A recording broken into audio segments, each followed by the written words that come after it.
Aw, B, you're so wonderful. Sorry, I just come in here and I see that and I'm like, oh, I'm happy now.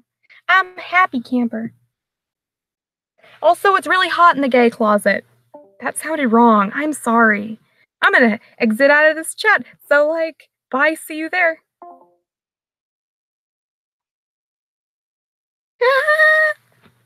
Chat.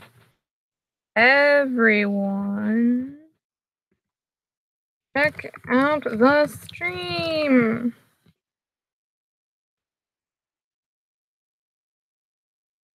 Do you want me to start it from the beginning or do you want me to read it from where we left off? I think I should probably start from where we left off because we've already been going for like a long time, but I can start from the beginning if you think that people will want to see the beginning. Why am I talking? Can you hear me? Shit, you can probably hear me. I'm on a broadcast. I forgot what that meant. Oh God, there are 2 people watching. Angel, if you're one of the 2 people watching, do you want me to start at the beginning? Do people want me to start at the beginning? Do you actually want to have to hear more of my horrible voice? I understand if you don't. I don't blame you. You know, I mean, there are some voices I'd love to listen to forever in a day. You know, I'm saying like, okay, come on, just show me the current stream.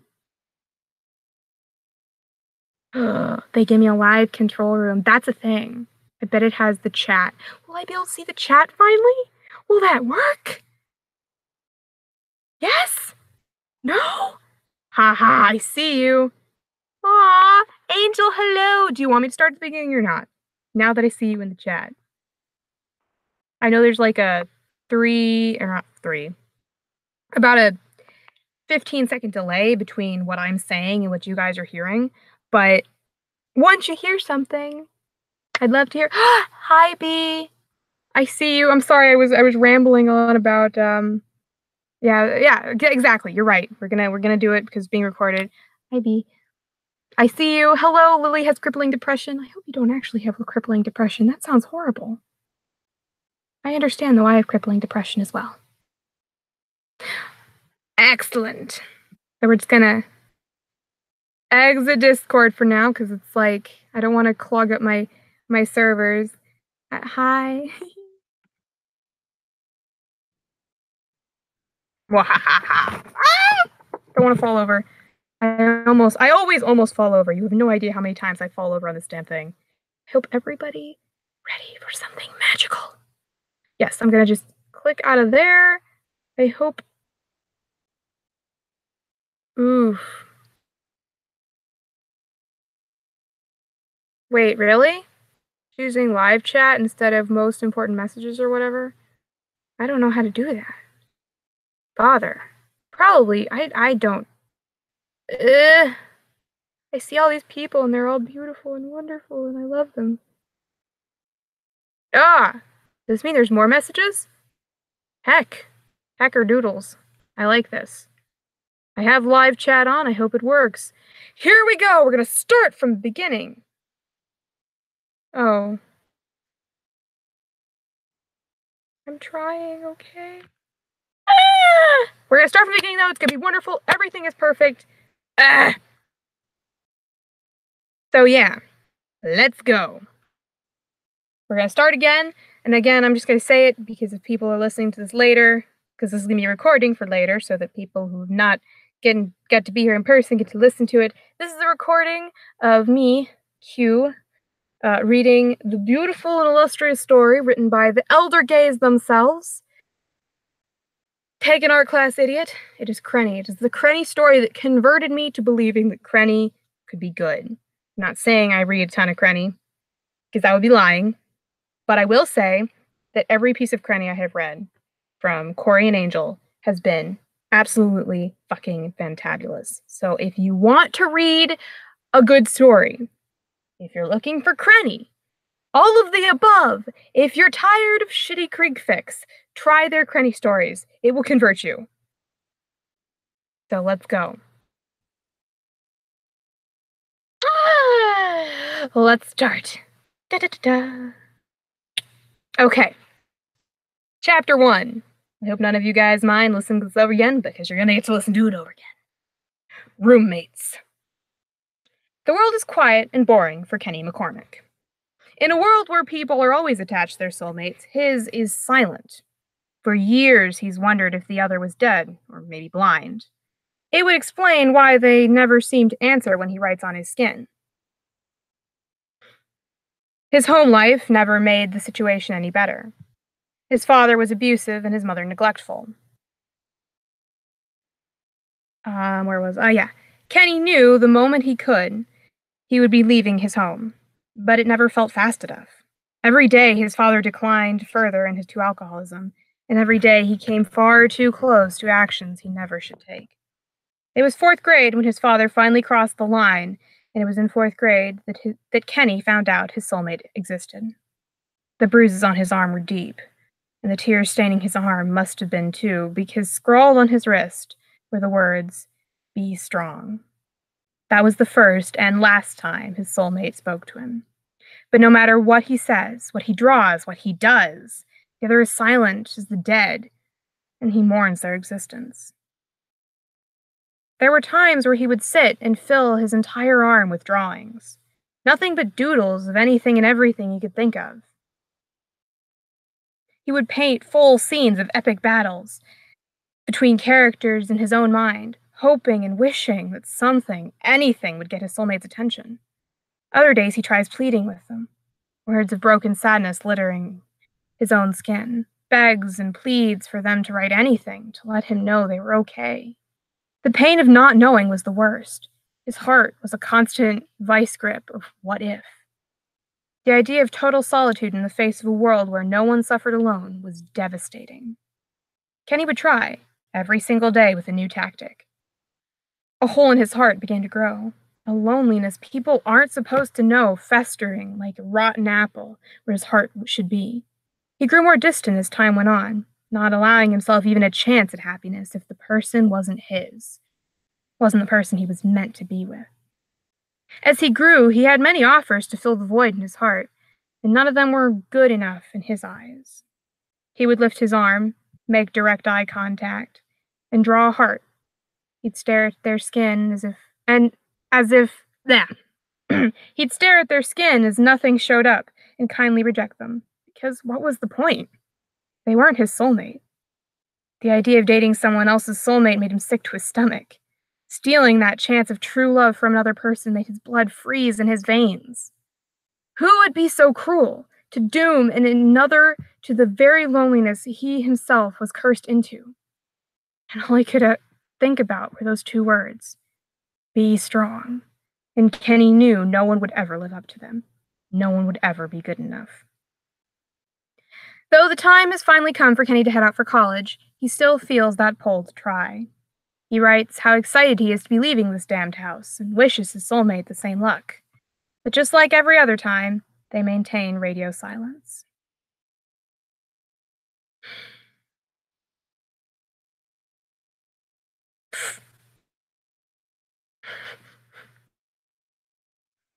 Finally, somebody actually is in the chat listening. I never know because nobody's saying anything, and I'm sad. How many viewers? We have 6 viewers. That's a good number. I am happy. Hopefully, so many people will listen to this. So many. So much. Tons. Lots. Anyway. Though Craig would never admit it out loud, the idea is out there. The idea that somewhere, out in the world, there was a person matched to him, his perfect puzzle piece, stirred something deep inside him. He'd seen people around him happy, messages of love and clever doodles adorning their skin, and he ached for it, to finally find his person, the one who would understand him. Until he met Tweek. They were children, but the overwhelming wave of fondness and love hit him so hard he thought he would drown. Neither had received a message, and Craig had heard of people whose soulmates were people they knew all along. He was overcome with hope, the steady mantra of what if, what if, what if, a tattoo on his beating heart. When Tweek gets a message, letters neat and deliberate against his pale skin, Craig thinks this is what dying feels like. This pain, this knowledge that there is someone else who gets to claim Tweek's heart, someone who isn't him, breaks him, shatters his dreams into a million pieces. 2 weeks later, he gets his first message. It's short, and it's not his person's fault, but they're not Tweek, and he ignores it. covering his arms in long sleeves and hoodies so he doesn't have to bear witness to proof that he can never have the boy he loves. He doesn't read a single message for a year. The pain was too raw, and he was too volatile then, in the way that 9-year-old conviction goes, but on his 10th birthday, alone in his room, he pulls up his sleeve, curiosity finally getting the better of him. It's a doodle of a cat, badly drawn and surrounded by hearts with a little arrow pointing to it. "My sister's greatest masterpiece," the message reads at the end of the arrow, and Craig finds himself smiling. Tears somehow welling up in his eyes as another doodle bursts to life across his skin. It's another cat, better, but still pretty awful.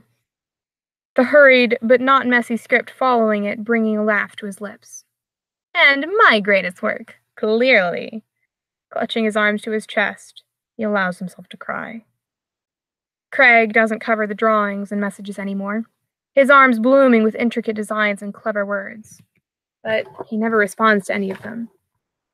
"They're not Tweek," his brain supplies, knowing that his crush is futile, but unwilling to completely give up on the boy he loves. And somehow acknowledging the other, this person who draws aliens and ninja stars creeping up his arm, who wrote, "Hello, anyone home," in obnoxiously big letters across his face, would snuff out any hope he had with his best friend. Not that there is hope, anyway. It's not until months later at his dinner table, ignoring his parents complaining about something horrible that happened at work, that he feels compelled to reply. "Aw, love you, Bee. Bye." "I'm really happy that you were here. Makes me happy." Where was I? Sorry for interrupting. They just said they were leaving the coffee shop and I wanted to say goodbye to them. Anyway, where were we? The mark appears slowly, wrapping around his wrist and darkening over the course of several minutes, but the large handprint is unmistakable. Craig wants to cry, hurting so deeply for this person he doesn't even know, aching for the pain that would cause such a bruise to appear for him. He wonders if other marks will appear on his body and immediately feels like vomiting, excusing himself from the table. Rushing to his room, he locks the door, eyes never leaving the now dark imprint, encompassing his entire wrist and part of his forearm. Craig grabs a pen before he realizes what he's doing, uncapping it with his teeth and setting the tip to his skin. What could he say? What could a dumb fourth grader like him possibly have to say to this person, maybe a million miles away? "Be strong," he settles on, putting as much of himself into every stroke of his pen as he can, ignoring the droplets of water that fall onto his arm. After that, he returns to silence. He's since nearly given up on Tweek, even if he can't help a flutter in his heart when his best friend bounds up to him, coffee in hand and a new conspiracy theory bursting from his lips. But he's trying, futile as he's starting to believe it might be. College is fast approaching, application deadlines are looming, and Craig has grown to take comfort in the words that almost constantly litter his arm. Okay, because there's a little break, I just want to say, oh my gosh, Corey, Angel, you're subtle paralleling between the whole what if mantra that goes on in both their heads. I have no words. It's beautiful. You guys are wonderful writers. Thank you for existing on this earth and blessing us with thine beauty. Thank you. Bless the Holy Trinity of Craig and the pastor Kenneth, who brings us this light and joy. Anyway. Before I start getting all teared up, because the first chapter made me cry the first time I read it, okay? I'm very emotionally fragile. Anyway. It's dark by the time Kenny finally pulls up to his dorm. He's finally ready to move into the small room that's going to be his, and someone else's for the next year. Climbing the stairs to take the hallway elevator, he watches as people float in and out of the doorway he holds open for them. He smiles politely and then they return it, and he feels like this place might be less scary than he previously thought. He boards the elevator and goes to the floor that holds his new home, but as he stands in front of the door, he's suddenly scared again. This whole thing, going to college, it's terrifying. Kenny never thought he would go, let alone get in. Now, here he is. He knocks because the door is locked, waiting for hopefully his roommate to answer as he shifts the box in his arm. A muffled yell followed by a suspicious-sounding crash cuts through the silence on the other side of the door. "Shit! Sorry! Hold on!" The blonde blinks at the door, raising an eyebrow with an amused tone, decides to take a step back. Hey, buddy, don't die before you open that, okay? He chuckles and shifts the box again. The door creaks open a moment later, vibrant blue eyes appearing in the small gap. Are you Kenny? The small blonde asks, the dark circles under his eyes only intensifying his stare. Yep, the one and only Kenneth McCormick, at your service, mon cher. Kenny offers his roommate his best gape smile and the cheeriest laugh. I'd, shake your hand, dude, but my arms are kind of full. Oh, Jesus! I'm so sorry! He shuts the door quickly. He shuts the door, quickly unlatching the chains before opening it fully. I hope it's okay I took the right side of the room. Nope. Totally throws off the whole feng shui of the room. We're gonna need an entire fucking overhaul. Kenny laughs and puts the box down on the left side before turning back to the anxious blonde. Dude, I'm kidding. I could care less. So, what's your name again?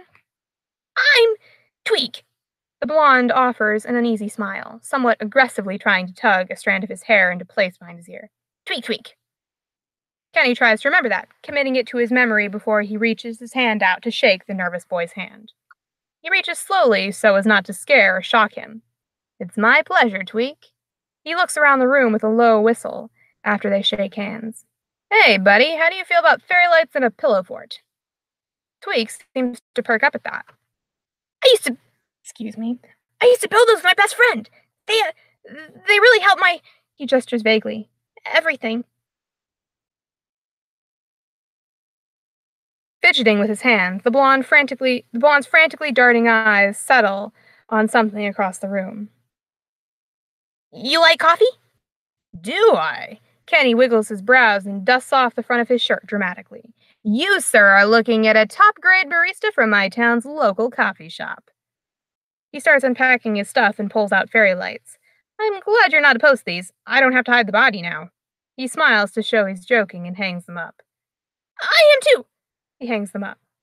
No, sorry. I read the line above it. Again, I'm sorry. I'm really bad at this. Oh my god. I'm just screaming softly into my... Oh no.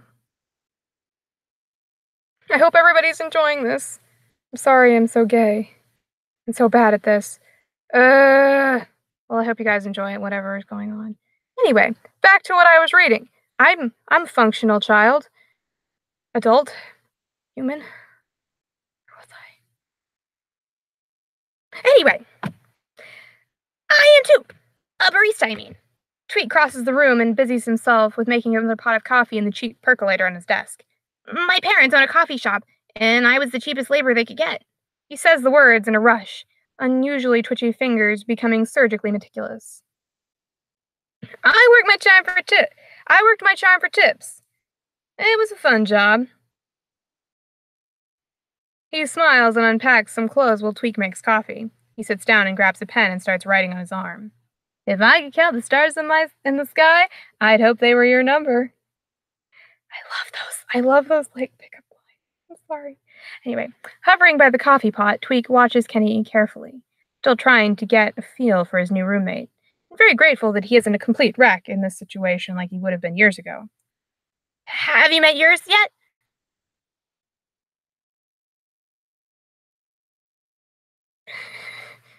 I have no idea what I said. Anyway. Have you met yours yet? He chirps from... Hi, J.C. Green, I know who you are. Anyway. He chirps from his spot at his desk, scrubbing his hands over his arms. Nope. He frowns down at his arms where the ink is drying. Love of my life, Cocksucker McGee doesn't talk to me. Ever. Kenny takes the little bear out of his box and puts it on his bed. A gift from Karen. How about you, Tweakers? The nickname rolls off his tongue naturally. Kenny's always been one for nicknames, and he finds between that and his charming personality, people get comfortable quickly around him. Tweak's already big eyes grow wider. A worried crease appearing between his eyebrows. Stop making me laugh, Emma.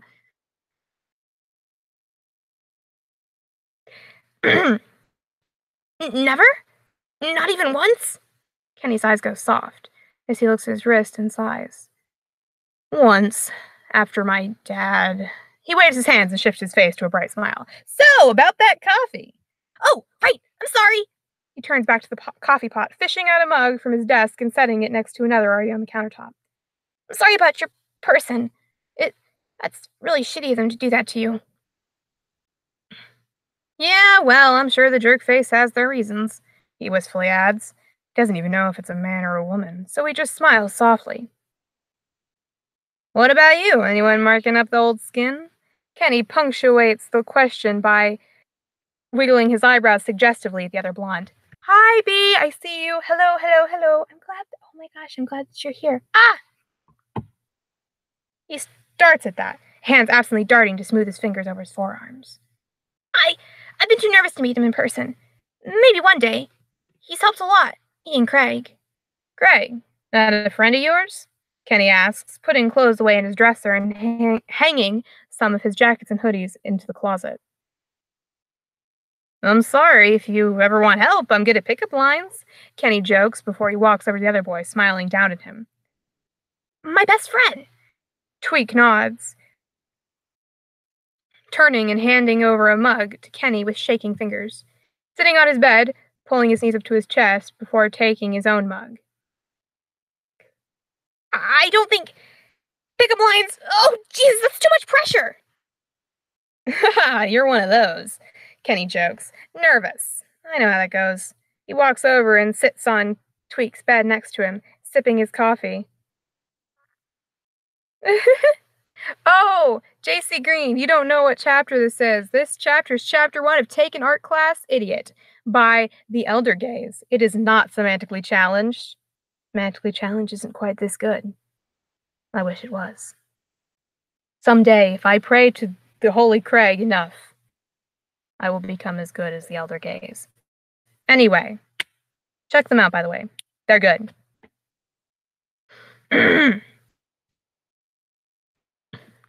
Nervous. I know how that goes. He walks over and sits on Tweak's bed next to him, sipping his coffee.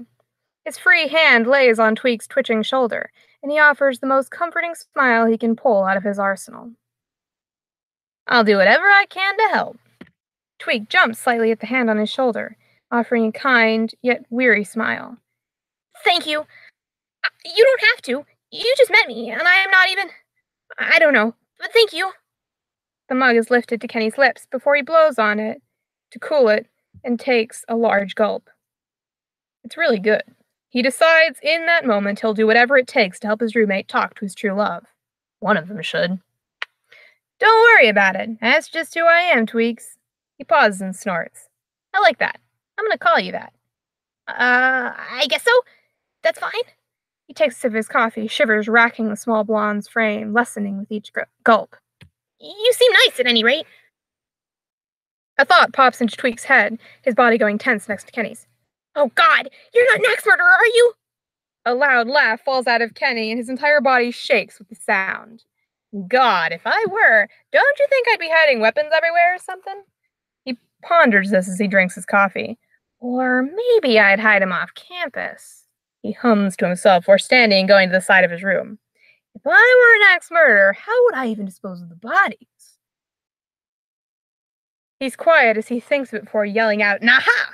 And pounding his hand on the desk. The waste treatment and the botany labs. Excuse me. Turn all those bodies into mulch. He nods, feeling satisfied with his weird idea before he grabs a pen and writes something on his bicep. If you were a plant, I'd make sure to always fertilize you.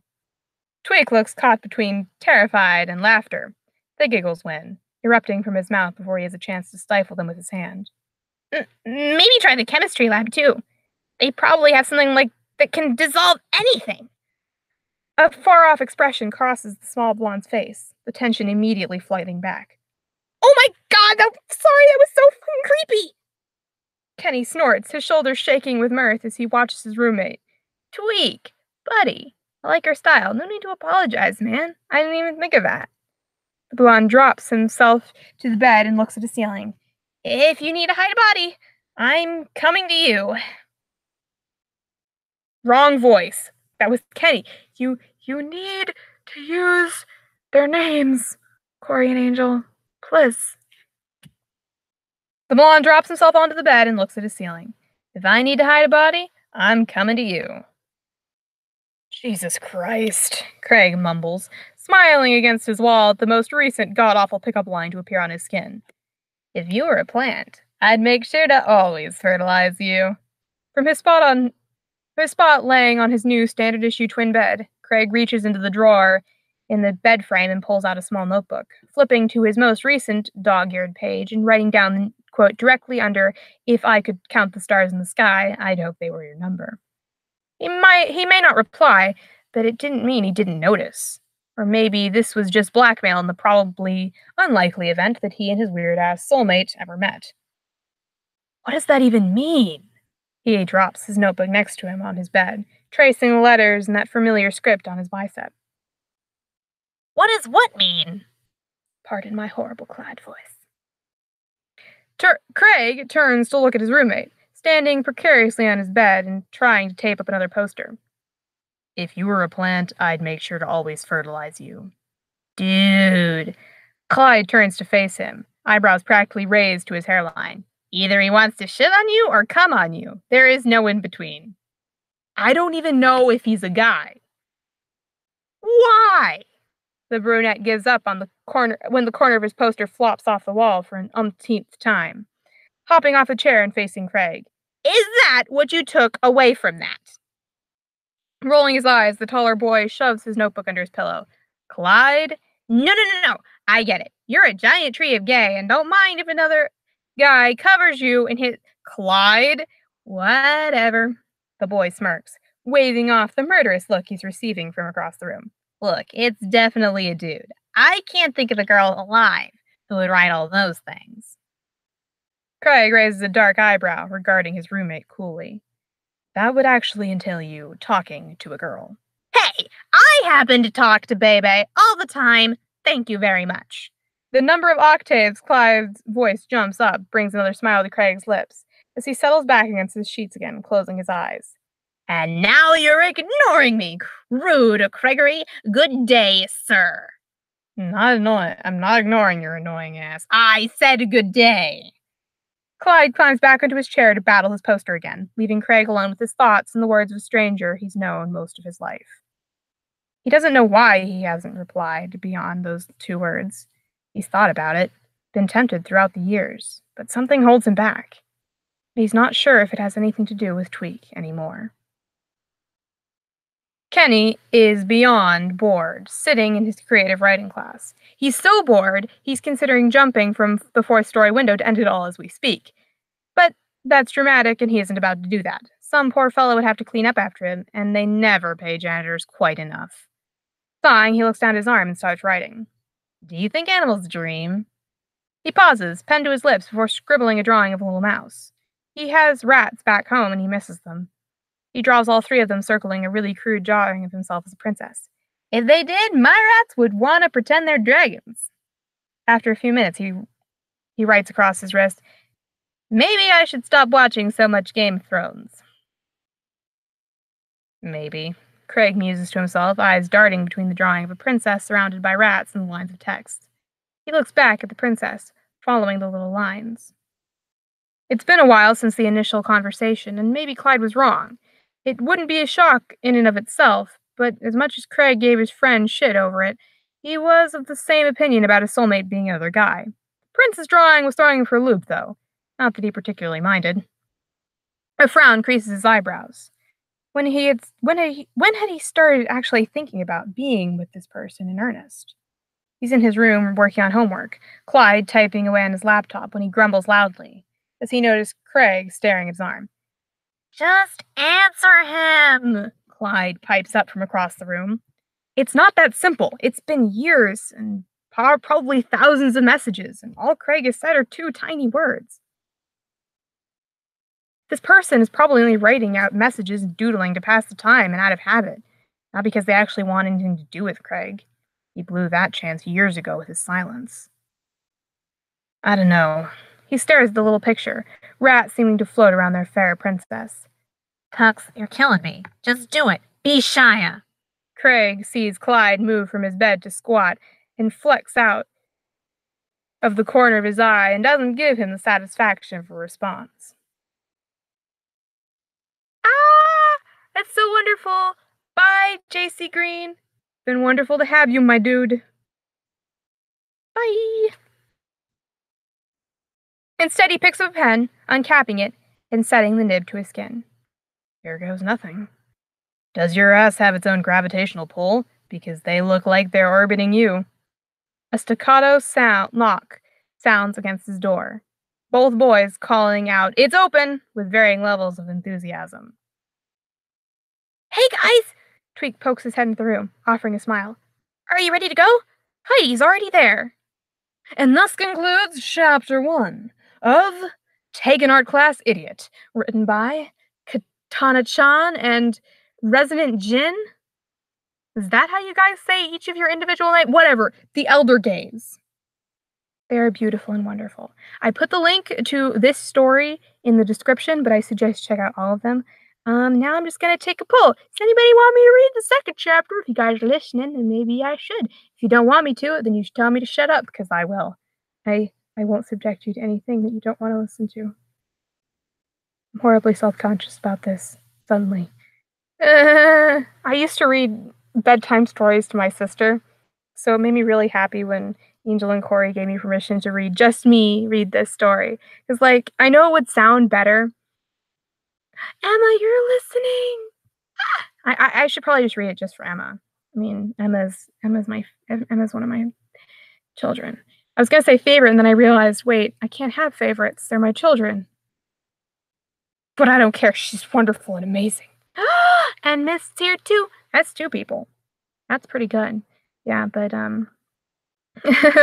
yeah, it's and B's here. Well, I guess I should keep reading. Sounds like a good crowd. Excellent. Let's do this. I'm waving back. I can't wave very well. But anyway. Yes, both Emmas present. Excellent. Both Emmas present and accounted for, and 1 Blaine, which makes me happy. Why'd I do that? I was doing weird thing, like a Lance pose that I'm sorry. I've been writing too much Lance recently, so I'm now just being ridiculous. Help. Ah.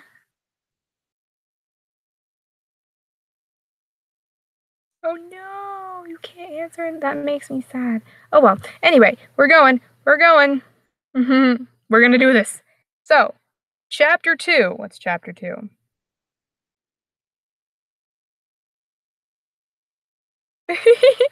I include Micah. Micah is wonderful. She is the sweetest child. Chapter 2. Contact. But not that kind of contact, because that's not until later. I know this because I've spoilers. Anyway. Anyway, hello friends! We know you've been waiting so patiently for us, Corey and Angel, obviously, to update, and you shall be rewarded. Yes, we are rewarded. We love you, Corey and Angel. You are wonderful. Both of you are beautiful. We've been writing several stories at once, both multi-chapters and one-shots, so we appreciate all of you waiting so kindly on us to finish each chapter. We hope you enjoy. Heart. Love you too, Corey and Angel. You both are wonderful. Anyway, Kenny feels the writing on his arm before he sees it. He feels his chest tighten, his breath escape his lungs, and his mind shut down. The entire world stops. He can no longer hear the chatter around him in the quad because he can't believe it. Kenny thinks he may have died somehow and went to heaven because his fucking soulmate has finally answered him. Babe, don't make fun of my verbal errors. I'm really bad at this. Call back to category and channels. Anyway. His hands are shaking. He can feel the sweat pooling down his back and along his hairline. Slowly, he regains his ability to move and pulls his arm eye level. The shock that had such a hold on him breaks as he snorts out a loud laugh. It shakes his entire body, bending him in half until he's sure he's going to hit the floor. And he does. Kenny finds himself sitting in the middle of the quad, cradling his arm, laughter shaking him and tears in his eyes, because they finally answered him. They're alive, and they don't hate him. His heart swells. It swells so much he can feel the choked sobs of happiness leave his mouth. Was that him? Did he know he could make that noise? Who knew? He's full of such happiness he's never felt before. Snatching his phone, he texts Tweak, asking where his roommate is. When the boy answers him, he scrambles to get up, ignoring the weird looks he's getting, and runs to him. They've become such good friends since the first day of school a couple weeks ago, and he can't think of anyone else he wants to tell about this. Making his way to the library, he sees the blonde with a group of people, and he runs through the crowd before them, halving them like... That does not make sense, guys. You wrote it wrong. Splitting them apart like the Red Sea. Tweak! He screeches, not even caring that it's in a library. He snatches the boy by the shoulders and he stands up and shakes him. He's so excited he can't even speak. But the smile on his face causes Tweak to smile as well. He knows the other boy can tell how happy he is when Tweak starts laughing. Kenny? He asks. I'm guessing something good happened? The taller blonde grins, speechless and unable to actually explain to his roommate at this direct moment. Instead, in his elation, he shakes Tweak again before letting go. I'll tell you later. I gotta go. Kenny winks at the people with Tweak before he's bolting off. He stops midway before leaving the library and grabs a random girl, spinning her and dipping her. She's blushing and laughing as he lets her up and spins himself away. He runs all the way back to his dorm room. He swears that he can hear the Willy Wonka music in his ears as he leaps over random benches and jogs 3 steps at a time until he reaches his dorm. Busting through the door, he throws himself onto the bed and grabs a pen. His eyes are sparkling. He has to make sure this comment back is perfect, or who knows how long it'll take before they answer again. Well, my ass had some zip codes, I wouldn't be surprised. He pauses and laughs, adding on, and I've been told I'm out of this world. Oh God, it's Heidi. I can't read Heidi's voice. I only know Emma as Heidi. Oh well, we can do it. No, we can't do it. We're gonna fuck this up. I'm really sorry, Emma. Your Heidi voice is so beautiful, but I'm about to fuck your voice. Oh God, that's already horrible. Heidi walks up to the table housing her friends, dropping down into her seat next to Bebe and rounding on Tweak. Who the hell was that? Oh, the blonde scratches the back of his neck, cheeks flushing under the sudden scrutiny of the entire table. That's Kenny, my roommate. Heidi stares at Tweak for a moment, eyebrows knitting into a frown despite that smile spreading over her lips. You dirty betrayer. You've been hiding that from me? What about Cartman? Clyde asked slowly, looking around the others at the table to make sure he wasn't missing something. What about Eric? Did you see that? The brunette gestures in the direction Kenny left, cheeks still pleasantly flushed from their spin and dip encounter minutes earlier. Leaning back in her chair, she sighs, shaking her head. He doesn't have to worry. Just because I'm not out to buy doesn't mean I can't window shop. I read that all wrong. He doesn't have to worry. Just because I'm not out to buy doesn't mean I can't window shop. Sheesh. I can't read it. I can only hear Emma's voice in my head and I'm fucking up. Anyway, Craig tunes out the chatter of his friends, eyes narrowing at the door where the wild-eyed blonde had appeared like a whirlwind, making Tweak blush in the aftermath, turning his attention to his best friend. His frown deepens. It had taken years of friendship for Tweak to warm up to Craig like that, and he couldn't help the bitterness rising in him. Even though his hopeless crush on the boy next to him had waned over the years, it still fucking hurt that someone could so effortlessly waltz in and become part of Tweak's life like that. Hell, that Kenny guy was barely around them for more than a minute, and his friends are still talking about him. I mean, but like, did you see his smile? Oh my God. Heidi feigns dramatics, clutching at an imaginary pearl necklace around her neck. Craig? Tweak lowers his voice, trying to make eye contact with Norette. Are you okay? I don't like him, he deadpans before his brain can quite catch up with his mouth. Craig Tucker disliking someone for literally no reason? Clyde gapes, sarcasm dripping from his words. I'm fucking shook. Face impassive, Craig flips Clyde off, turning his attention back to Tweak, who looks worried and hurt, and fuck, that was not part of the plan. Why don't you like him? The blonde's voice is soft, fingers itching to tug on the sleeves. Aw, don't spit out your coffee, Bee, please. Anyway. Why don't you like him? The blonde's voice is soft, fingers itching to tug on the sleeves of his button-down. He starts, having no idea how to answer that without sounding like a complete jackass. I don't know. I just get a feeling that. You jealous, Craig? Sorry, you jealous, Tucker? Heidi raises an eyebrow at Craig, knowing smile across her lips. Oh god, now I have to read for Blaine. I'm gonna screw this one up too. I'm sorry, B, your voice is much better than mine is. Because if you are, that's fair. Bebe leans into Heidi's face, a twin grin on her face. He's hot. He might be able to dethrone you for hottest guy in the group, Heidi quips, ignoring how hard Craig rolls his eyes. Wait, that's Craig? Clyde's bottom lip quivers, and it's only a matter of time before Bebe jumps in to save the day. Oh, baby, you're gorgeous. There it is. Sorry. And there it is. Craig focuses on Tweak again, letting the other side of the table squabble among themselves.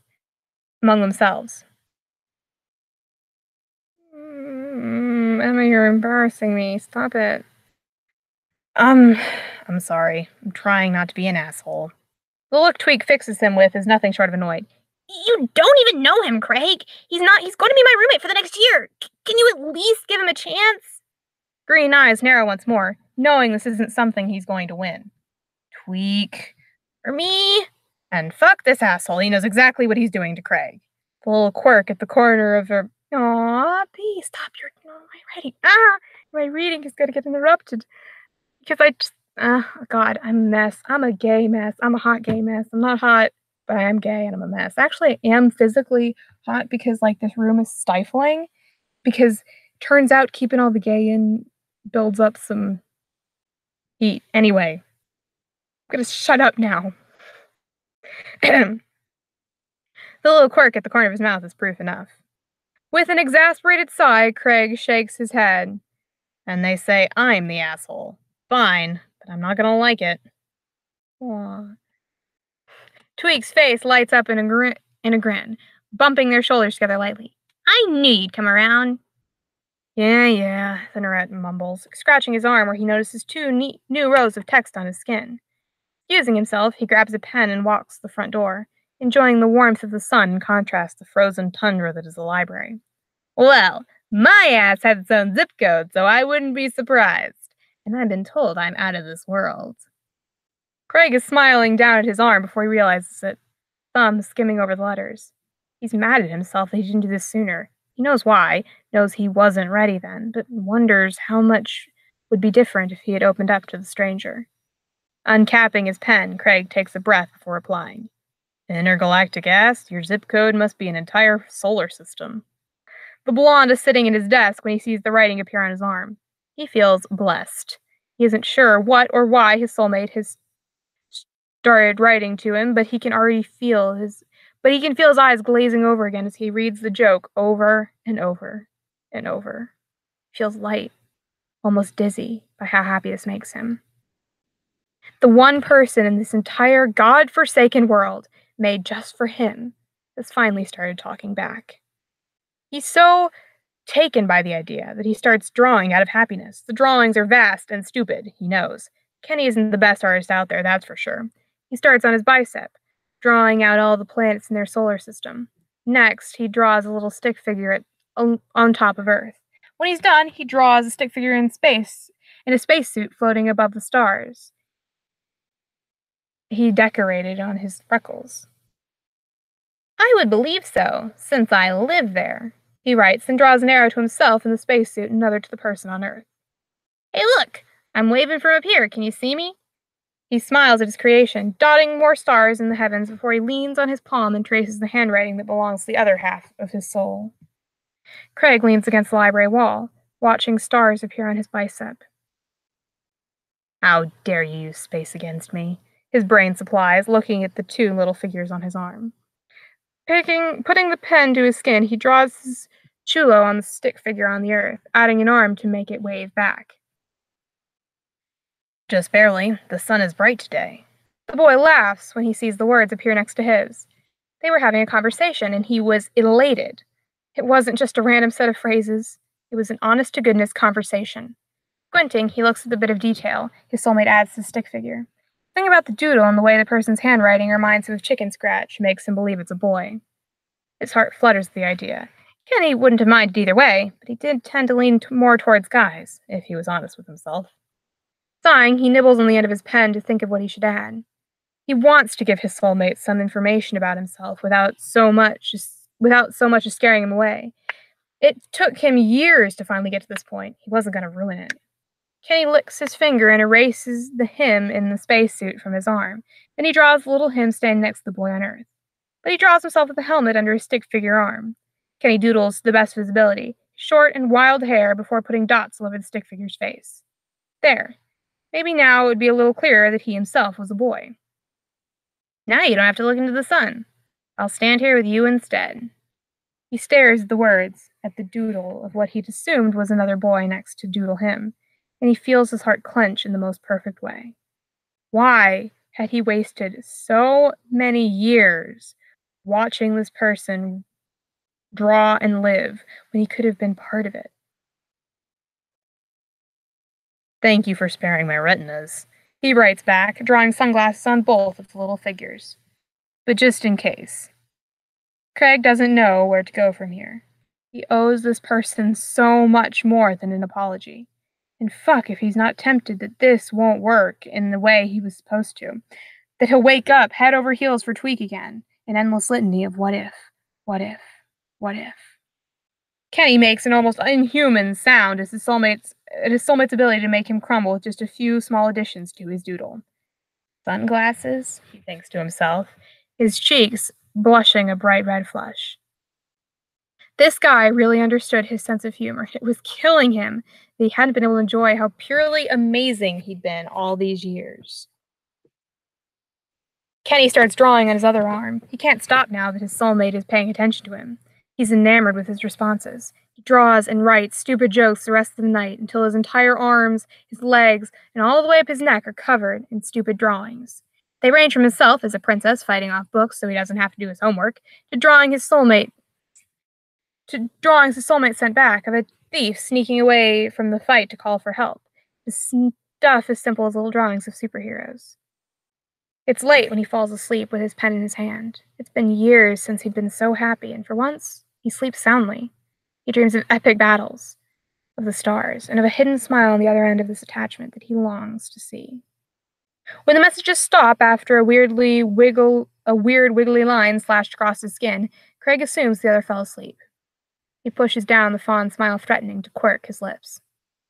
Standing up from the bed he's confined himself to since he left the library hours ago, he takes off his shirt and gathers his things and heads to the communal showers on his floor. It's late enough that it's empty, and Craig is thankful of the fact when he catches a sight of himself in the mirror. Every inch of his skin, from the neck down that wasn't covered by clothing, is blooming with drawings and texts. Seeing himself blush is surreal to him as finally talking to this person. His person. And Craig isn't sure he deserves such attention after years of radio silence. But he's grateful to have someone so understanding marking up his skin. As much as he doesn't want to, Craig scrubs the ink from his skin, watching his older doodles and messages from earlier start to fade. When he returns to his room, ignoring the harsh snores emitting from Clyde's side of the room, the Nerette takes up his pen once more, trying to make his sleep-addled hands write legibly. Good night, Princess. And thus concludes Chapter 2. I hope everybody has come and, looked at, actually gone to this story and, given it a like and stuff. It's a beautiful story. It exists to be praised. Anyway, my voice is honestly, really hurting. My throat hurts so much. My dudes. I can't write. Aww. And I clicked into Discord and I saw happy messages and I was like, oh shit, now I'm a mess of happiness. I love it when that happens, actually. Who am I kidding? Yeah, there's only 3 people left in things, so I'm just gonna give a quick farewell. Thank you guys for listening to the first 2 chapters of Taking Art Class Idiot. I'm gonna reiterate once again, this is by The Elder Gaze. You can find them on AO3. They write a ton of Krenny stuff. If you're looking for a good story, Krenny, an excuse to get away from all the shitty fan fiction that seems to have clogged up South Park, read their stories. If you like Semantically Challenged, read theirs because theirs is better than Semantically Challenged. If you like, I can't even think of. If you like Soulmate AUs, their Soulmate AUs are fucking amazing. If you like smut, A plus, A plus, so many A pluses. They are the most beautiful elder gays. Corey and Angel are their names, and Breaking My Heart is their game. But I must go now. Farewell, my darlings. Until we meet again.